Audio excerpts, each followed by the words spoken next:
It would seem normal for a child to visit his dad, who lives in another city. But what is not normal is the child going missing after barely 24 hours.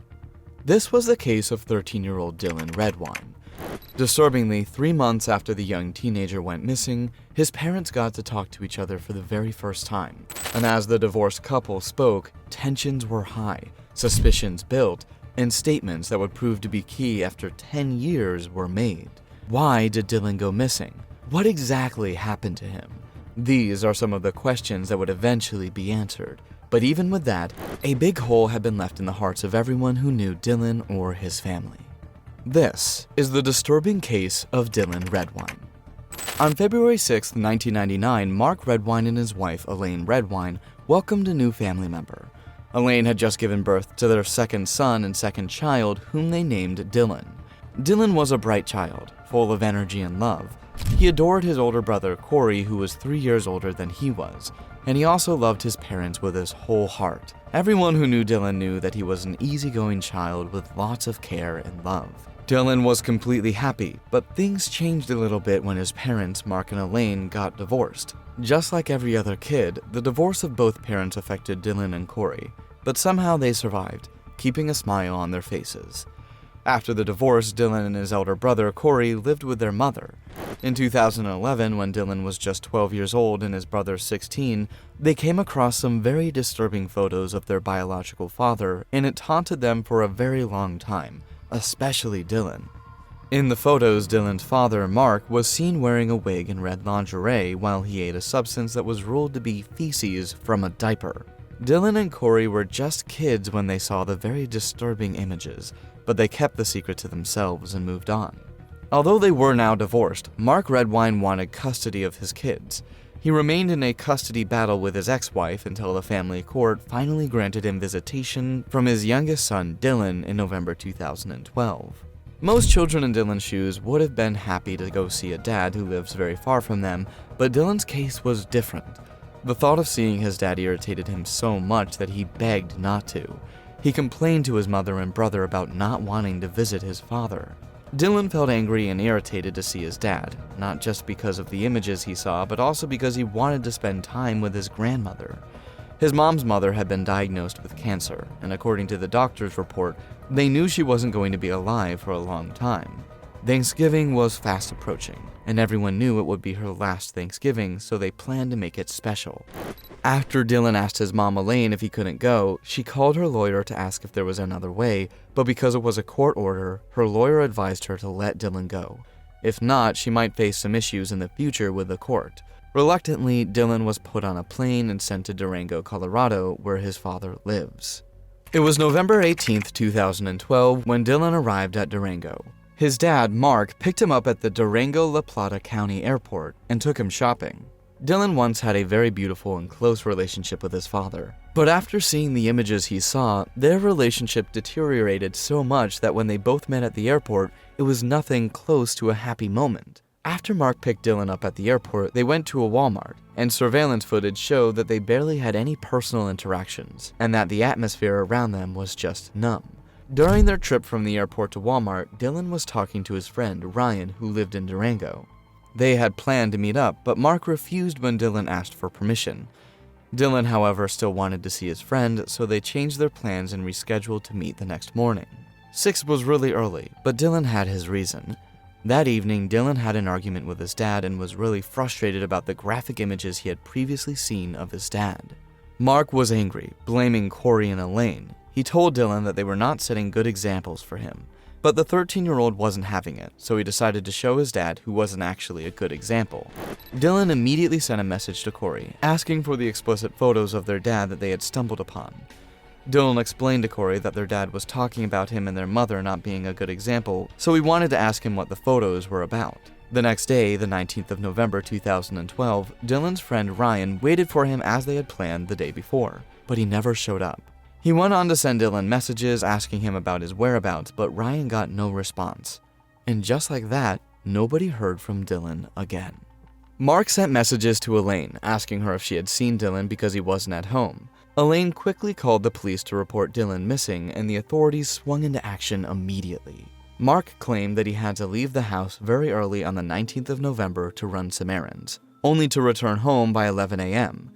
He claimed that when he got home, the TV was showing Nickelodeon and he noticed that Dylan's backpack and fishing pole were missing. He said he didn't know why, how, or the whereabouts of Dylan. When Elaine, Dylan's mother, heard her ex-husband's claims, she immediately suspected that Mark had something to do with their son's disappearance, and she had her reasons. According to her, Dylan wasn't a fishing person, so he couldn't have wanted to fish so much that he went out on his own. She also pointed out that Dylan wouldn't watch Nickelodeon because he preferred MTV. She even grew more suspicious when she remembered her past conversations with her ex. Mark once told his ex-wife that if he ever had to get rid of a body, he would leave it out in the mountains.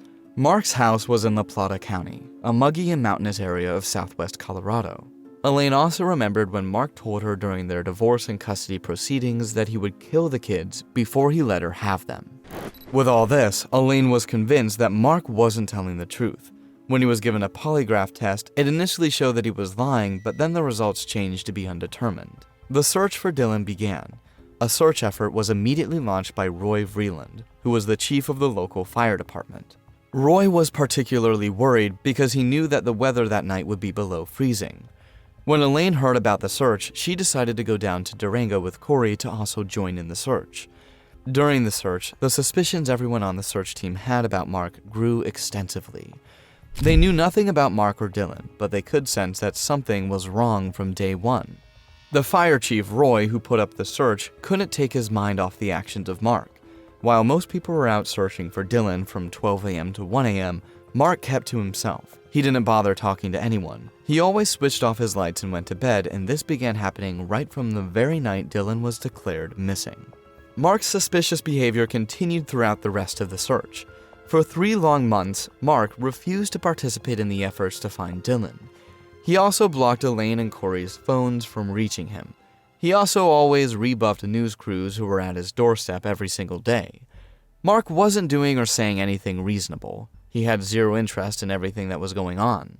He tried not to get affected or disturbed by the situation, so it was left for everyone else to figure out the whereabouts of Dylan. Corey was just 16 years old at the time, but he still believed he could do something to help his brother.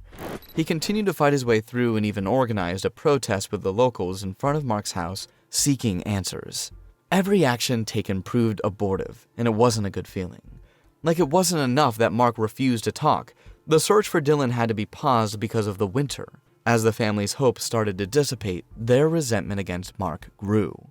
Mark finally agreed to come on set on the Dr. Phil show to talk about the death of his son, and that would be the first time he would be talking to his ex-wife and his son. During the show, they argued several times about who should be blamed. Mark said he believed that his ex-wife was involved in the case and that she knew what she did to their child. On the other hand, Elaine said she would never stop suspecting Mark because his story didn't match up and made no sense. When Corey was asked, Corey told everyone about how absent his father was and how uninvolved he continued to be.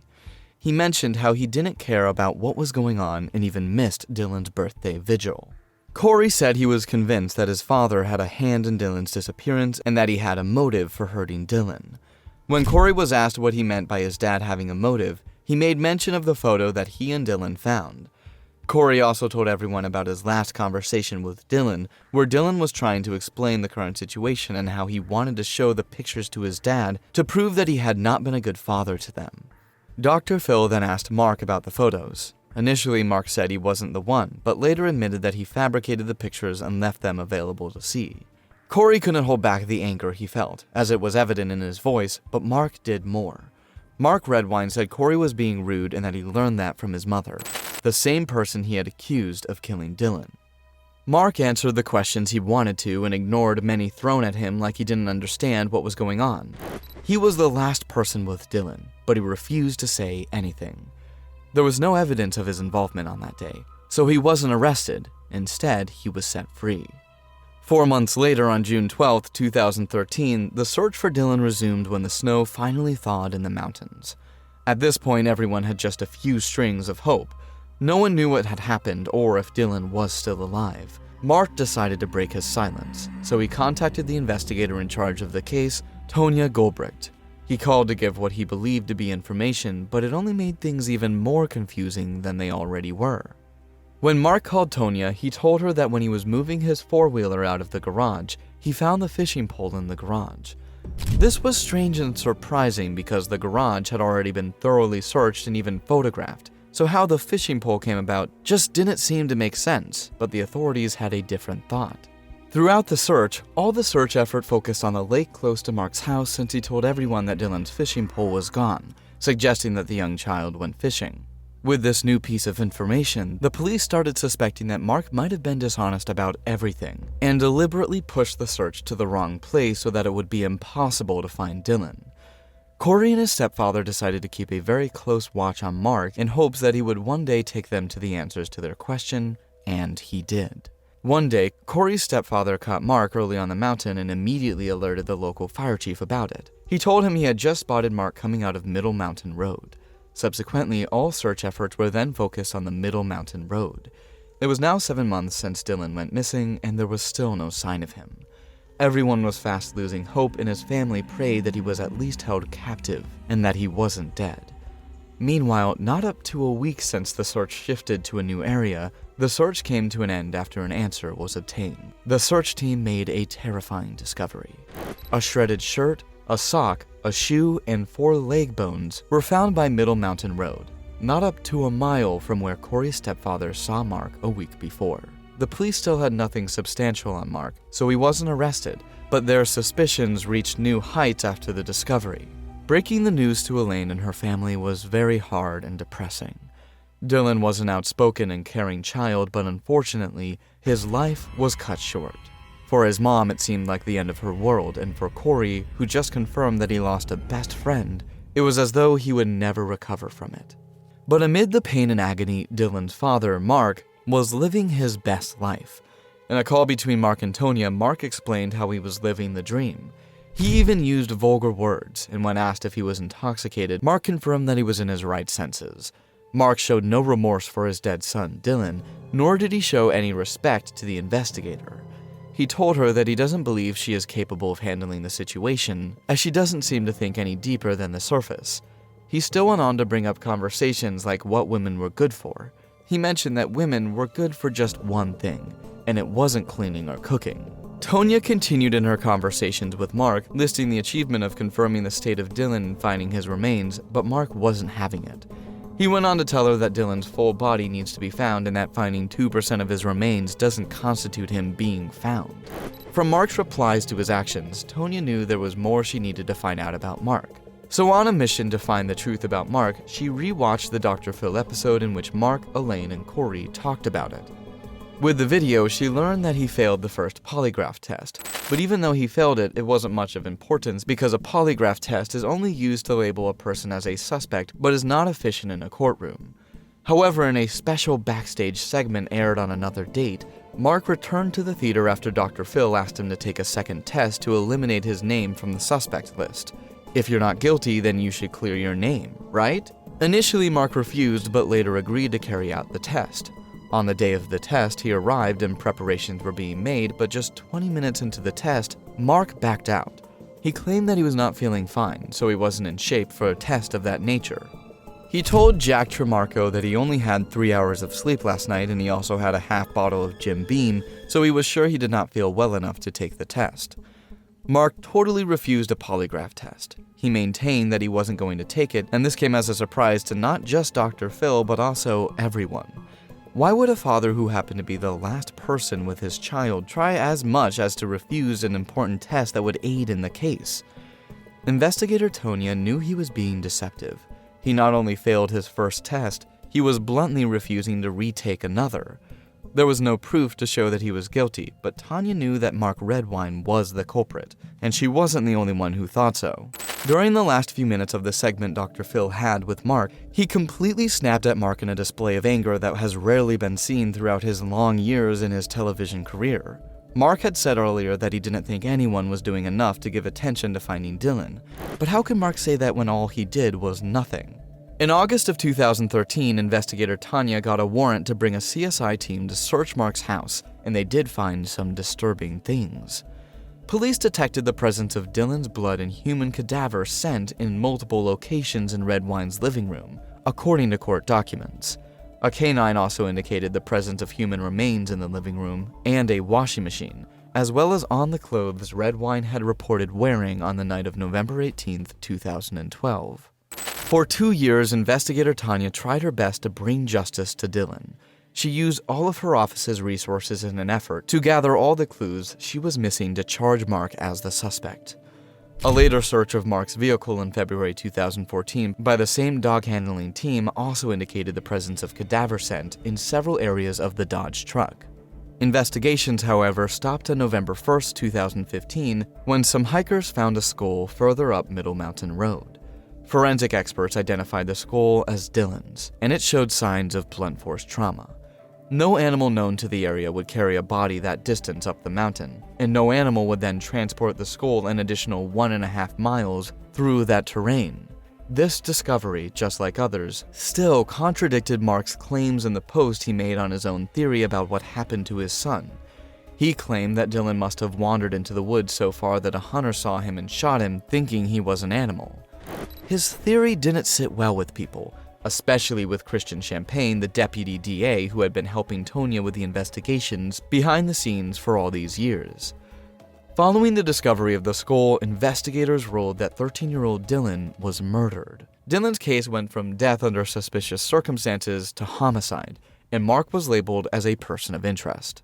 In 2017, something big happened. A lot of changes were going on in La Plata County, and Deputy Champagne was elected as the county's new district attorney.